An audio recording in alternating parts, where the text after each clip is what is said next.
पाकिस्तान की तारीख में ऐसा कभी नहीं हुआ कि फौजी तनसीबात पर हजूम चढ़ दौड़े हों। एक ही चॉइस थी कि आप रोकने के लिए अल्टीमेट फोर्स इस्तेमाल करें, दैट मीन्स द गन। इस तरह रियासत का जो एक ओवर रिएक्शन मैं कहूँगी जो पीटीआई पे हुआ है, जिस तरह उन्होंने कानून के तकाज़ों को पूरा नहीं किया।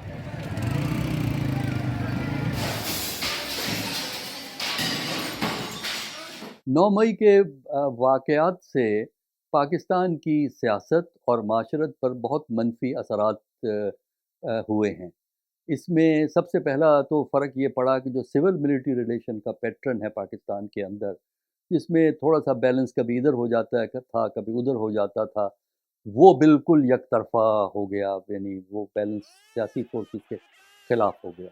पाकिस्तान की तारीख में ऐसा कभी नहीं हुआ था कि फ़ौजी तनसीबात पर और कौमी तनसीबात पर हजूम चढ़ दौड़े हों और उन्होंने हमले किए हों।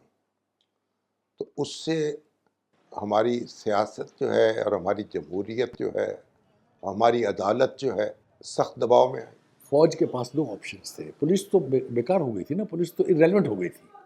पुलिस के साथ जो कुछ ज़मान पार्क के सामने हुआ, जिस तरह उनकी गाड़ियों को आग लगाई गई, जिस तरह पेट्रोल बंक फेंके गए, जिस तरह गाड़ियाँ उठा के नहर में फेंकी गई, उसके बाद पुलिस वॉज इरेलेवेंट। रेंजर्स के साथ भी यही सलूक हुआ वहाँ ज़मान पार्क में। लिहाजा अगर गन उस दिन यूज़ होती, जिस तरह का चार्ज क्राउड था, कितनी लाशें गिरती, इसका अंदाज़ा लगाना मुश्किल नहीं है। रियासत इतनी सीरियस नहीं है इस मामले की तहकीकात करने में।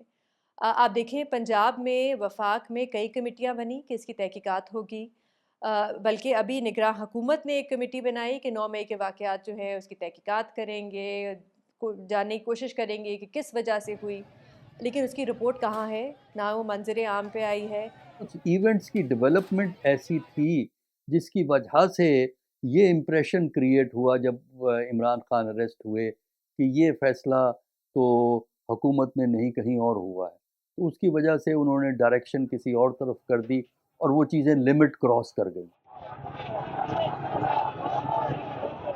लेकिन जब नतीजा देखें आप, तो नतीजे के एतबार से तो बहुत नुकसान हुआ है और उनकी जमात को जिन मुश्किलात का सामना करना पड़ा है, अगर ये वाक़या ना होता तो वो मुश्किलात भी पेश ना आती।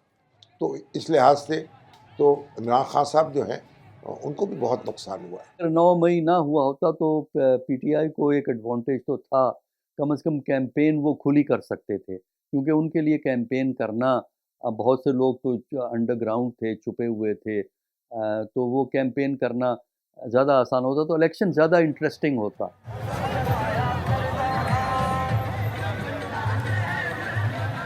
9 मई के बाद जो हुआ उसका ज़्यादा असर हुआ है पीटीआई के वोट बैंक पे। जिस तरह रियासत का जो एक ओवर रिएक्शन मैं कहूँगी जो पीटीआई पे हुआ है, जिस तरह उन्होंने कानून के तकाज़ों को पूरा नहीं किया, कुछ ऐसे केसेस हैं जैसे इद्दत का केस है, जिस तरह इनको इस्तेमाल किया गया पीटीआई के ख़िलाफ़, इनका ज़्यादा असर पड़ा है। अगर ये 9 मई के वाक़यात ना होते तो इलेक्शन बिल्कुल मुख्तलिफ माहौल में होते और मैं नहीं समझता कि पीटीआई जो है वो इस तरह के दबाव में शिकार होती और उसके लिए जो इंतखाबी मुहिम है उसके रास्ते इस तरह मसदूद ना होते और हो सकता है कि वो आज वज़ीर-ए-आज़म बन जाते।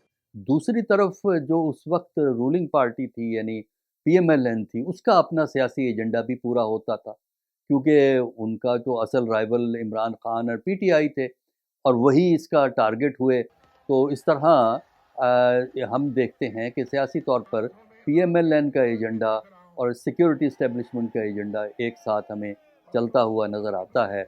पहले तो उन्होंने ये इल्ज़ाम लगाया ना कि जो लोग विक्टिम बने हैं उन्हीं ने ये ऑपरेशन कराया था। वो ये कि इंटेलिजेंस ऑपरेशन था जो पीटीआई को ट्रैप करने के लिए यानी किया गया। उसके बाद आपने कहा कि नहीं, ये तो हमारे लोग ही नहीं थे। आपने उन वर्कर्स को जो आपकी खातिर निकले, आपकी खातिर रिस्क लिया, अपने कैरियर्स को एट स्टेक किया, आपने एक जुमले में उनको डिसोन कर दिया। ठीक है।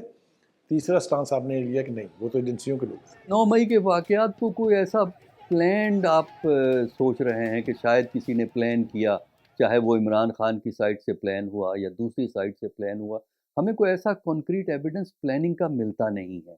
ये बाद के नैरेटिव्स क्रिएट किए गए हैं। ऐसा लगता है कि रियासत सिर्फ अपना गुस्सा निकाल रही है, बजाय इसके कि इनको एक संजीदा तरीके से इस मामले को देखा जाए, इसकी तहकीकात हो, لیکن یہاں پہ نہ ابھی تک تحقیقات ہوئی ہے، نہ ہمیں پتہ ہے کہ کیا تحقیقات ہو رہی ہے، کون تحقیقات کر رہا ہے. تو ایسا لگ نہیں رہا کہ کوئی سنجیدہ ہے ریاست اس معاملے کی تحقیقات کرنے کے لیے.